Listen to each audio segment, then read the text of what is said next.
Yeah. My name is Hayden Moore, and I'm doing my speech over the death penalty. Gallup poll reports that 74% of Americans support the death penalty. The United States of America continues to be the only executor in America in 2010, and executed around 46 prisoners. But the number of executions carried out in the U.S. in 2010 decreased compared to 2009 when 52 people were executed. Executions were recorded in the U.S. 2010 as follows: Texas had 17, Ohio had 8, Alabama 5, Mississippi 3, Oklahoma 3. But once again, the majority of executions in the U.S. were carried out in a handful of states. Utah and Washington carried out their first executions since 1999 and 2001, respectively, quoted in Wikipedia. I realize that there are flaws in the system, such as when former death row prisoner Anthony Graves was exonerated in the U.S. during 2010. He had been sentenced to death in 1994 for a crime involving 6 murders. In 2006, a federal appealed course that he be retried or released on the grounds that the state has suppressed statements made by the key witnesses that Anthony Graves was not involved. After reinvestigating the case, the prosecutions concluded that there was no evidence lacking that Anthony Graves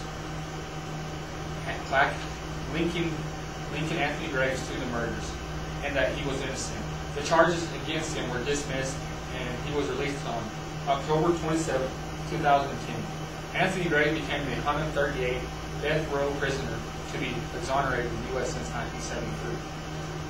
The following methods of executions were used in 2010 in the United States and other countries: beheading, execution, hanging, lethal injection, stoning.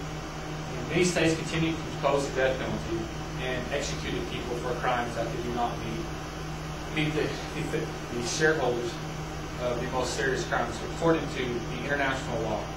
The restrictions of the use of the death penalty to the most serious crimes, as stated in Article 6, Paragraph 2 of the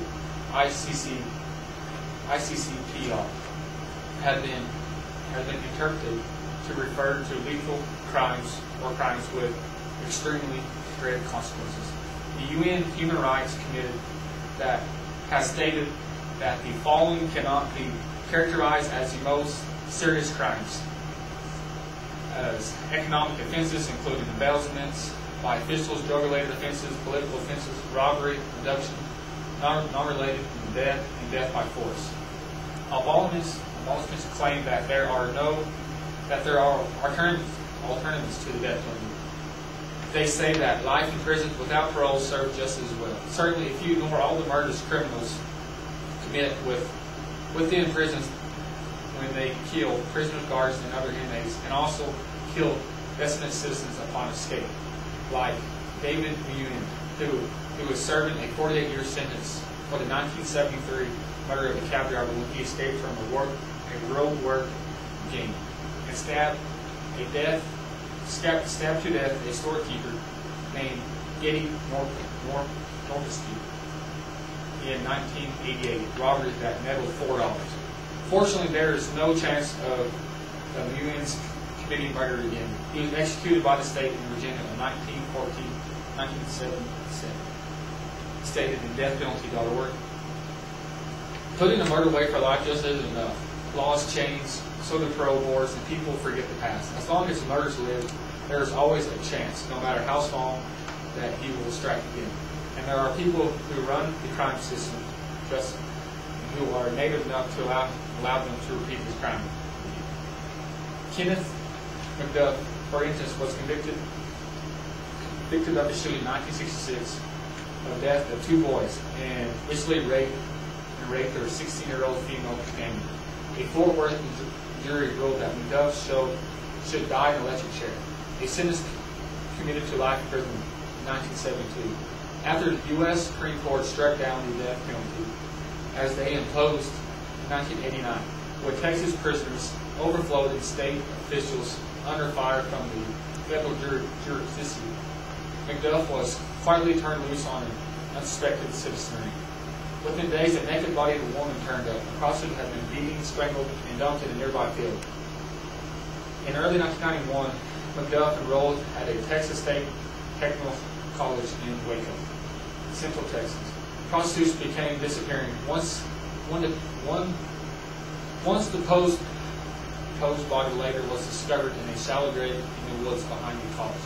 Another woman was missing that was last seen kicking and screaming in the cabin of Dove's pickup truck during the Christmas holidays of 1999.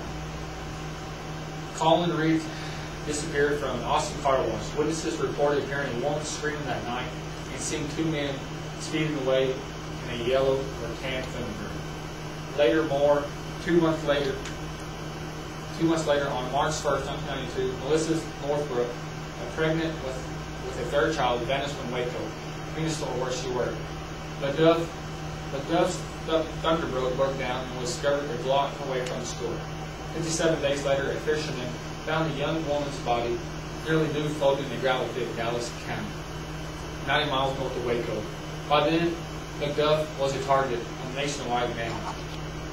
He was recognized on television, American Most Wanted, and arrested May 4th in Kansas City, quoted in pro death penalty. In 1993, a Houston jury ordered that he be executed for his murders. After being released, he killed at least 9, probably more. Texas authorities suspected that his reign of terror finally ended on November 17, 1998, when Kenneth McDuff was put to death by the state of Texas by lethal injection. Gary Leon Ridgway was known as the Green Valley Killer. He's an American's most prolific serial killer. Ridgway's murdered numerous women in Washington during the 1980s and 1990s, earning his nickname when the first 5 victims were found in the Green River. He strangled them using only with his arms. After strangling a woman, he would dump her bodies throughout forests and overgrown areas in King County. On November 30, 2001, a truck factory where he worked, he was arrested for the murders of 4 women whose cases were linked to him through DNA evidence. And part of the plea bargain where he had agrees to disclose the whereabouts to still missing women, he was separated to death penalty and received a sentence of life imprisonment without parole. Convicted of 49 murders, confessed to 71, presumed to be 90, quoted in Wikipedia. I think that the death penalty is a good thing. I think it still should be a big part of our society. Thank you.